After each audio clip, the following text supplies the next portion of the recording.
Cheers, guys.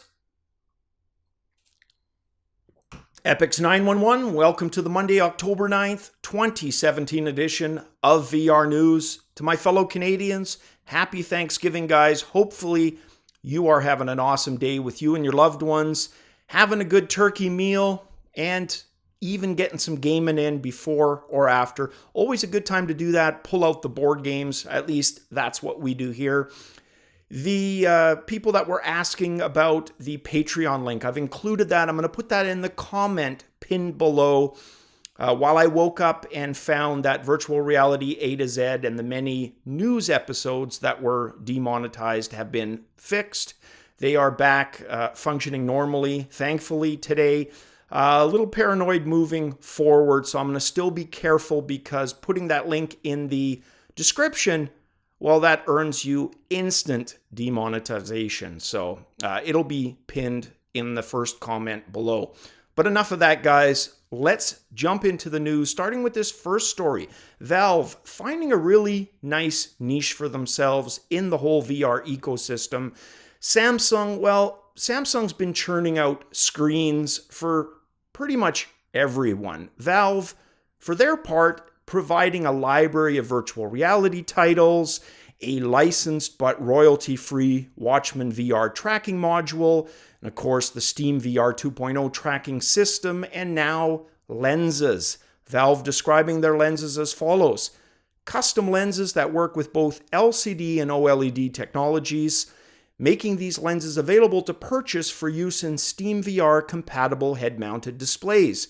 These lenses and Valve's unique calibration and correction software are designed specifically to be paired with several off-the-shelf VR displays to enable the highest quality virtual reality visual experiences.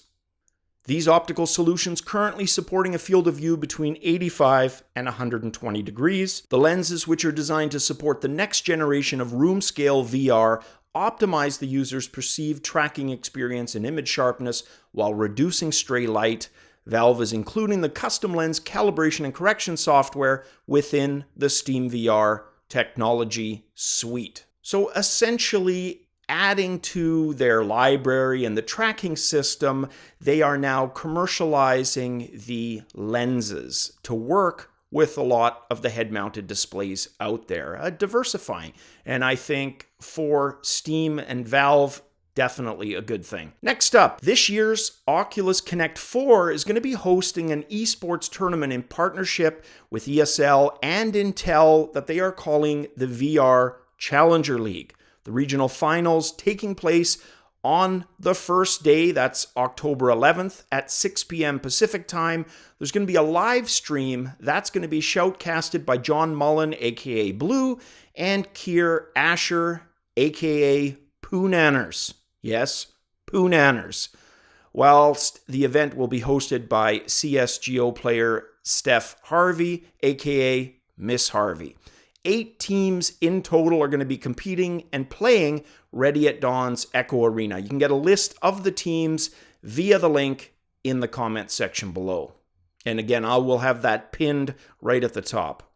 When I was 10, my parents got divorced and we entered a pretty poor period for about half a decade. We didn't have a lot of coins to rub together. One of the salvations, aside from the food bank, was a local used article store called Value Village. And any fellow Canadians, I'm not sure if that's a US chain as well, but for sure a Canadian thrift store. It was here I was able to buy stacks of books for pennies on the dollar. And among those stacks, well, National Geographic books. And let me tell you, for a kid with an overactive imagination who loved history and traveling, geography, National Geographic books truly a bit of salvation in an otherwise darker time.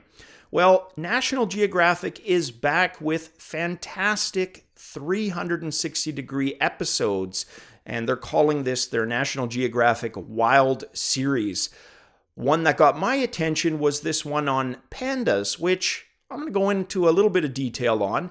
They are a remarkable species. They've basically done the reversal of what we have done as humans. They have evolved from being primarily meat eaters to herbivores.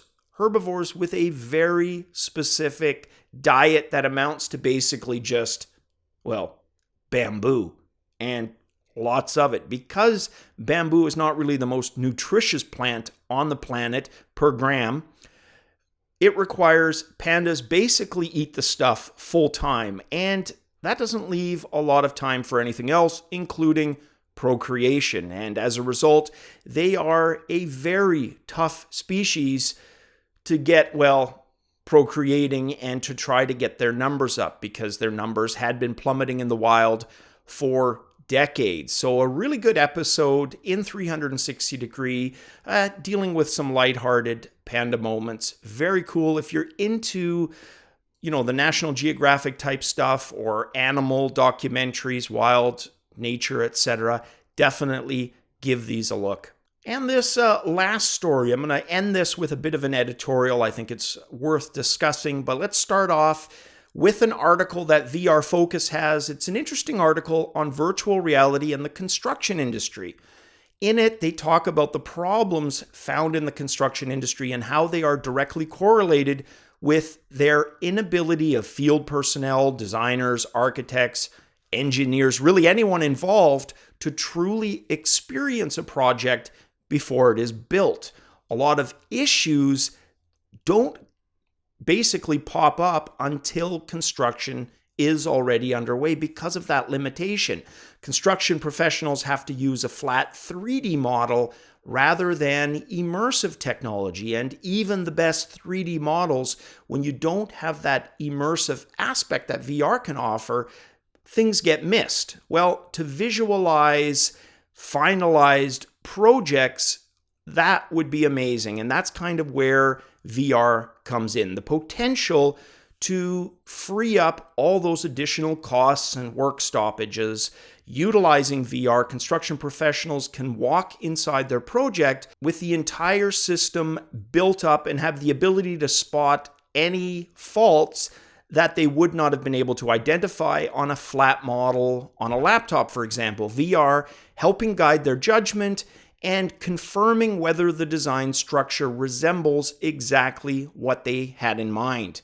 In addition, for clients can experience the project virtually, and it means that they can assess, and I'm sure some construction personnel probably wish they couldn't, because depending on the customer, it can be a nonstop series of wishes, but it does give the client an ability to assess if the finalized building looks and feels pretty much how they imagined it. And this is where the editorial comes in. I think there's an amazing opportunity for the big engine companies. In other words, Unity and Unreal, which of course we know the companies behind those, but those game engines, they're already optimized graphically for virtual reality. They're designed to work with it. There's only a few missing ingredients. You could argue for architecture and construction, 4K and above is really optimal to get the ball rolling. Well, why not start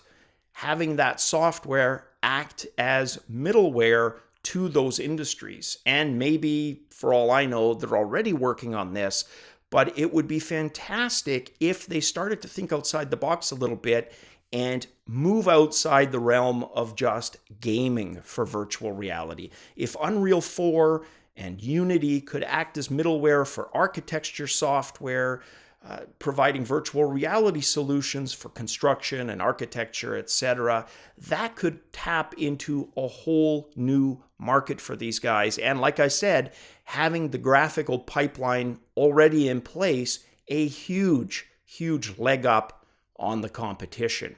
Hopefully, we get to see a little bit of that moving forward and witness those type of new industries popping up around us as the technology moves forward. Well, like I said, guys, if you're Canadians watching this at home or abroad, hope you guys have a fantastic Thanksgiving. And really, the rest of you, hope you have a fantastic Monday as well. Appreciate all the support the last few days, guys. I'm going to put that nonsense behind me and get to work on episode 2 and, well, the daily news show. Guys, as always, cheers.